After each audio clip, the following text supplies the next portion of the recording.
Assalamualaikum warahmatullahi wabarakatuh. Di sini kami dari kelompok 7 ingin menjelaskan sedikit materi tentang paper kami yang berjudul tentang pencemaran udara terhadap kesehatan masyarakat di perkotaan. Di sini saya Fitri Melani, materi pertama yang akan dijelaskan oleh Aklima Saharani. Baik, Assalamualaikum warahmatullahi wabarakatuh. Saya Aklima Sarani akan menjelaskan sedikit materi tentang pencemaran udara terhadap kesehatan masyarakat di perkotaan.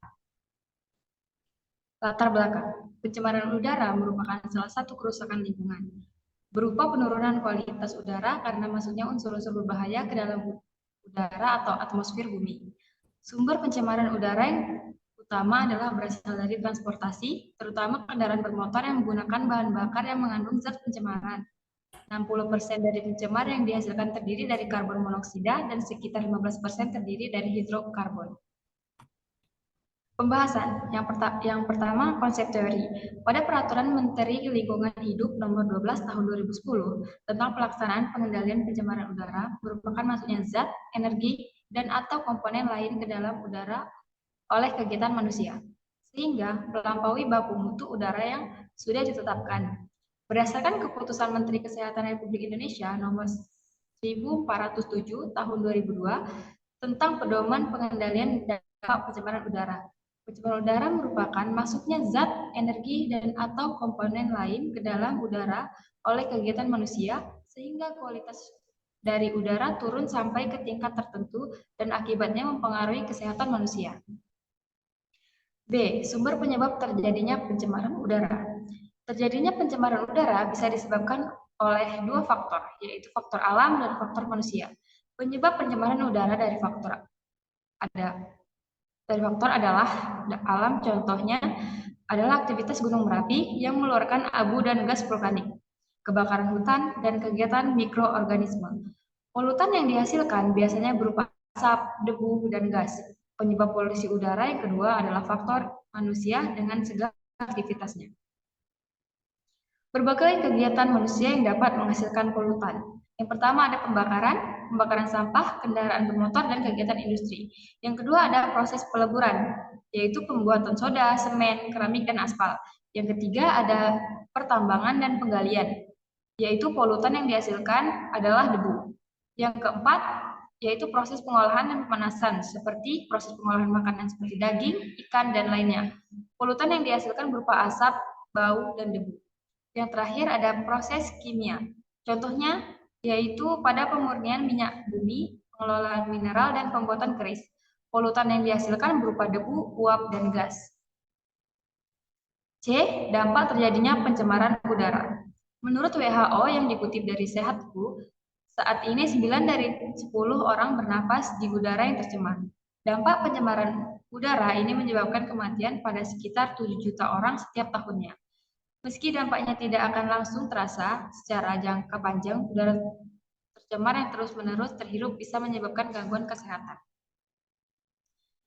Yang pertama ada dampak terhadap kesehatan. Manusia membutuhkan oksigen untuk bernapas. Sayangnya, oksigen yang kita hirup saat ini telah bercampur dengan zat-zat berbahaya akibat polusi udara. Jika zat berbahaya dan polusi tersebut masuk ke tubuh, maka berbagai penyakit bisa muncul dan membahayakan kesehatan. Dampak kesehatan yang paling umum dijumpai adalah ISPA, yaitu infeksi saluran pernapasan atas, termasuk diantaranya asma, bronkitis, dan gangguan pernapasan lainnya. Selanjutnya ada dampak terhadap tanaman. Tanaman yang tumbuh di daerah yang mengalami pencemaran udara yang tinggi dapat terganggu pertumbuhannya dan rawan penyakit, antara lain klorosis, nekrosis, dan bintik hitam. Partikulat yang terdeposisi di permukaan tanaman dapat menghambat proses fotosintesis. Selanjutnya yaitu hujan asam. pH biasa air hujan adalah 5,6 karena adanya CO2 di atmosfer. Pencemaran udara seperti SO2 dan NO2 bereaksi dengan air hujan, membentuk asam dan menurunkan pH air hujan. Dampak dari hujan asam ini antara lain yaitu yang pertama mempengaruhi kualitas air permukaan, yang kedua merusak tanaman, yang ketiga melarutkan logam-logam berat yang terdapat dalam tanah sehingga mempengaruhi kualitas air tanah dan air permukaan, dan yang terakhir bersifat korosif sehingga merusak material dan bangunan. Materi selanjutnya akan dijelaskan oleh Fitri Melani. Baik, yang ke efek rumah kaca. Efek rumah kaca disebabkan oleh keberadaan CO2, CFC, metana, ozon, dan NO2 di lapisi troposfer yang menyerap radiasi panas matahari yang dipantulkan oleh permukaan bumi. Akibatnya, panas terperangkap dalam lapisan troposfer dan menimbulkan fenomena pemanasan global. Di sini ada 14 kota di Indonesia dengan kualitas udara terburuk.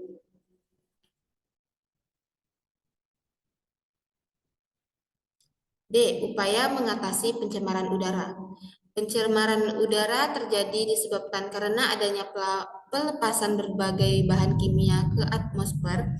Polutan yang berupa bahan kimia atau senyawa di udara yang terjadi secara tidak alami mampu menurunkan kualitas udara dan sifatnya sangat berbahaya bagi makhluk hidup di atmosfer.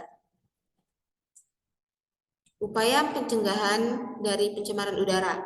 Untuk menanggulangi terjadinya polusi udara dapat dilakukan melalui beberapa usaha pencegahan antara lain.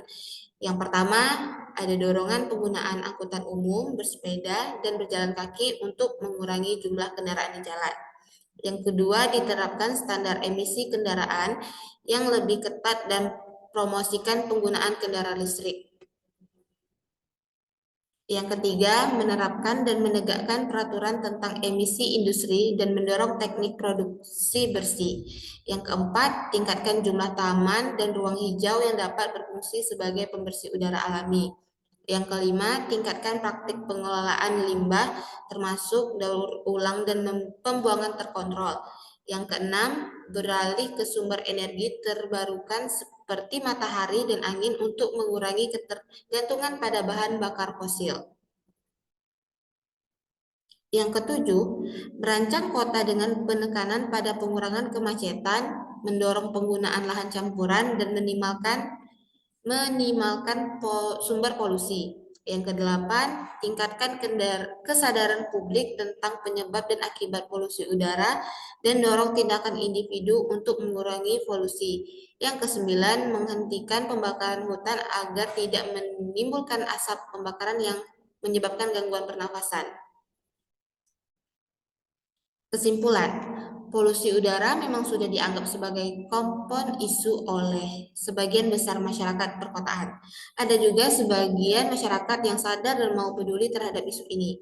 Indonesia perlu menemukan keseimbangan antara pertumbuhan ekonomi yang diinginkan dan pelestarian lingkungan yang semakin mendesak. Dalam jangka pendek, penting untuk mempertahankan penggunaan batu bara untuk menjaga keterjangkauan listrik bagi sebagian besar penduduk. Namun, pada saat bersamaan, investasi dalam energi terbarukan perlu terus ditingkatkan secara bertahap dan bijaksana agar tidak memberatkan masyarakat dan industri. Sekian dari presentasi kelompok kami. Kami akhiri dengan wabillahi taufiq walhidayah. Wassalamualaikum warahmatullahi wabarakatuh.